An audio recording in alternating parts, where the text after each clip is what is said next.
저는 광고회사 오버맨의 장승은 대표입니다. 아직 선수로 풀타임으로 뛰면서 후배들 코치를 같이 겸임하고 있습니다. 반갑습니다.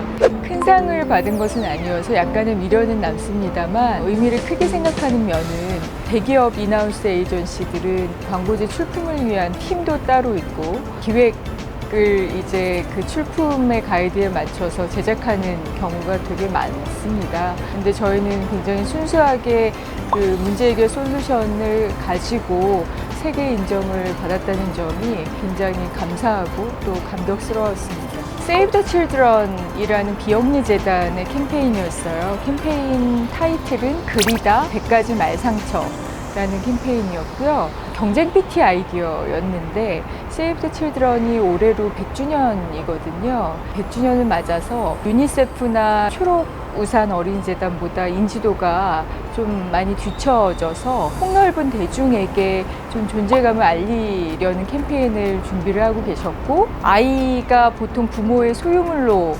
생각되기가 쉽고 우리나라에서 특히 그런 문화가 많은데 그걸 깨는 대중 캠페인을 원하셨어요. 그래서 저희가 어떻게 하면 좀 더 라이트하게 모든 사람들이 공감할 수 있는 캠페인을 할까, 소재부터 열려 있어서 이렇게 어떤 소재가 적합할까 찾다가 언어폭력이라는 주제를 찾게 됐고요. 그 언어폭력을 전달하는 데 있어서 그동안의 광고들은 계몽적인 어른의 눈으로, 어른의 목소리로 어른에게 계몽하는 그러한 캠페인이 많았다면 저희는 아이들이 스스로 직접 얘기하게 하자.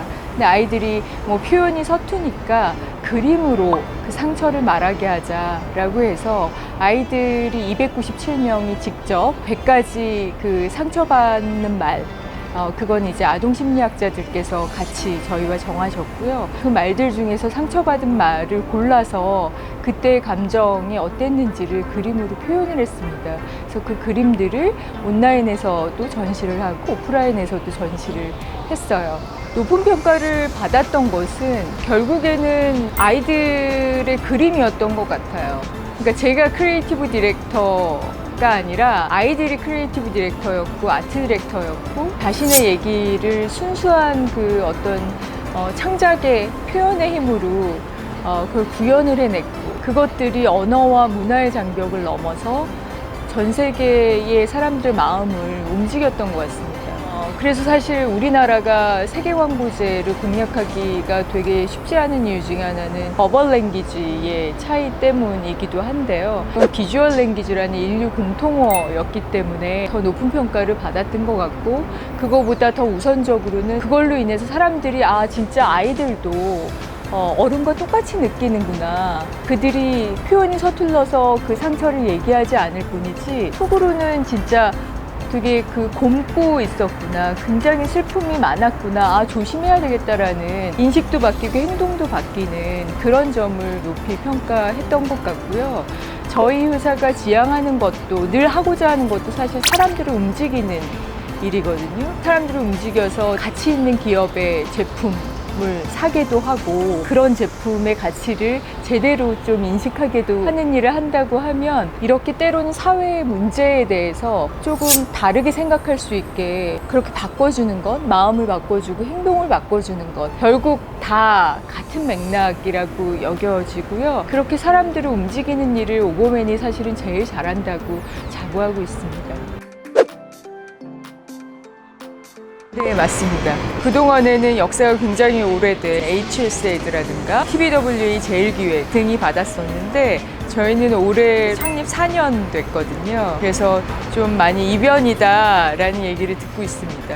3년 연속 에이전시 오브 더 이어로 선정이 됐고요. 그거는 아마 HSA드와 저희 정도인 것으로 알고 있습니다.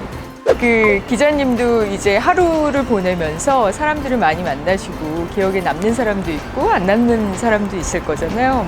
옷을 굉장히 요상하게 입었다든가 머리를 빨간물을 들였다든가 물론 그런 기억에는 남겠죠. 하지만 그거보다는 내가 듣고 싶은 이야기를 하고 나에게 의미 있는 얘기를 했을 때 그 사람이 마음에 남고 계속 두고두고 기억에 남을 것 같아요. 광고도 마찬가지인데 결국엔 소비자가 의미 있게 생각하는 얘기, 들리는 얘기를 하는 게 첫 번째이고, 그런데 그거를 굉장히 뻔한 방식으로 하는 것이 아니고 예상치 못한 방식으로 이야기를 굉장히 흥미롭게 했을 때 한 번만 봐도 잊혀지지 않는 광고가 된다고 생각을 하고요. 무엇보다 중요한 거는 한 번만 봐도 기억나는 광고여서는 안 되고 한 번만 봐도 브랜드가 기억나는 광고.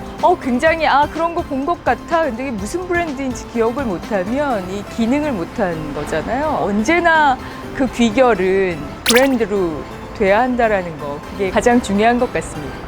경쟁 PT를 하는데 참여 의사가 있느냐라는 제안이 왔고, 독서 앱이라고 해서 제가 책도 좋아하고 해서 흔쾌히 참여하게 됐습니다. 성과는 굉장히 좋았고요. 제가 지구라는 쇼핑 앱 광고를 했을 때 거래액이 600%가 증가를 했었거든요. 그거보다 훨씬 높아요. 가입률이. 그러니까 더 대단한 거겠죠. 처음에는 제가 책을 좋아하고 제가 타겟이라고 생각을 했기 때문에 다 저 같을 줄 알았어요.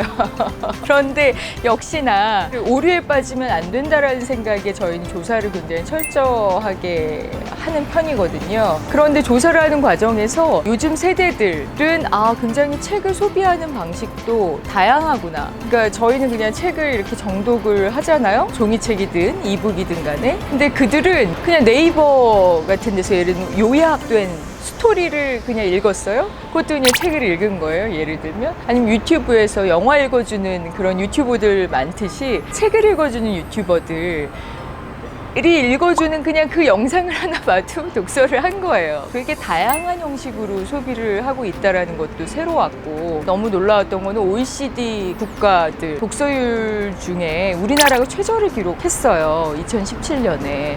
그런 안타까운 사실도 발견을 하게 됐고요. 그래서 이게 다 나처럼 책을 좋아하고 이렇지 않구나, 그 다양성을 알게 되고, 그럼 진짜 어떻게 하면 이들이 독서하게 만들까를 처음부터 다시 고민하게 했던 것 같아요. 사실은 광고주가 주신 숙제가 굉장히 어려운 초고난도 숙제였어요. OECD 국가 중에서 독서율 최저인데 1년에 3권 이상 읽는 사람이 전 국민의 5%, 그리고 한 권이나 2권 읽는 사람이 65%, 한 권도 안 읽는 사람들이 30%.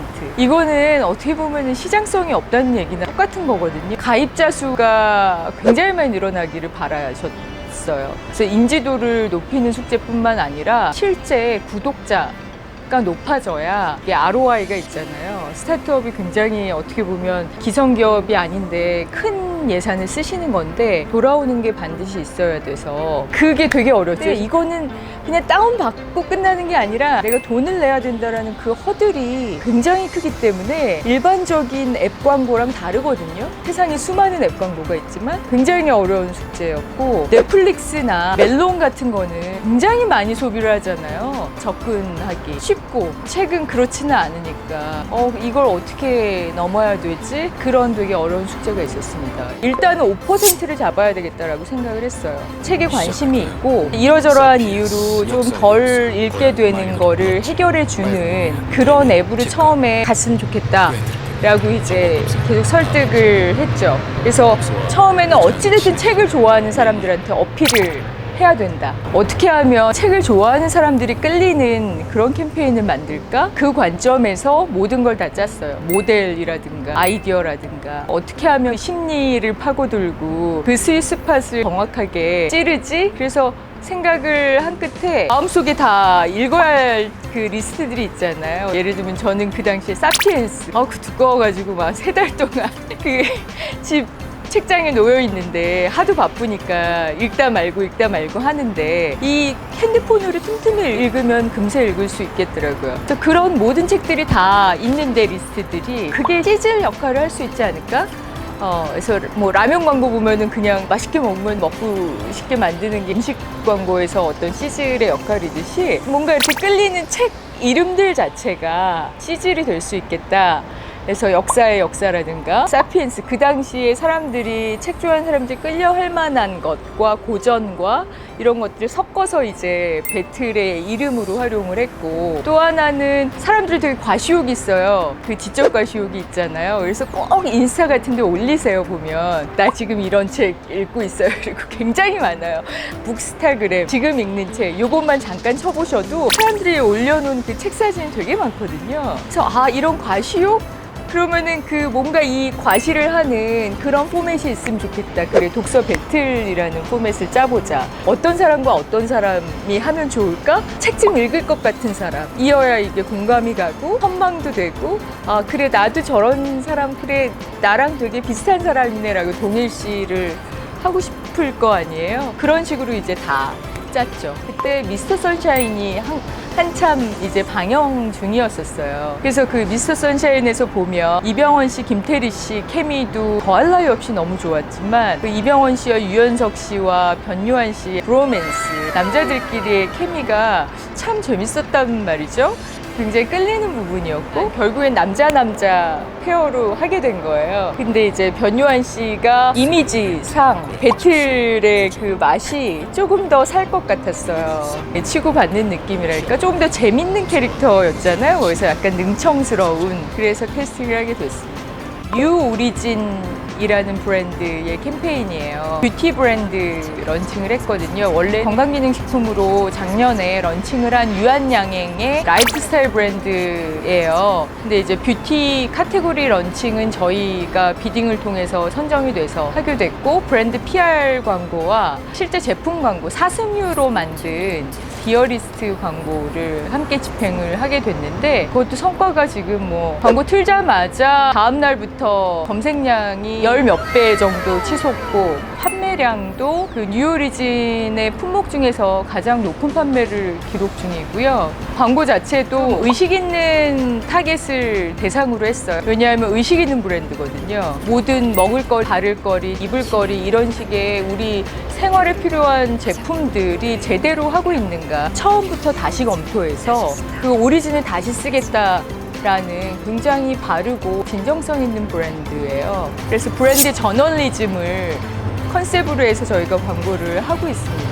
정말 좋은 브랜드라서요. 잘 될 거고요. 많은 응원 부탁드릴게요. 망하지 않는 것? 매 목표는 어쨌든 망하지 않으면서 저희의 뜻과 꿈대로 타협하지 않고 할 수 있는 것, 밥도 먹으면서 꿈도 계속 꿀 수 있는 것, 그리고 꿈대로 행동하면서 할 수 있는 것, 그게 목표예요.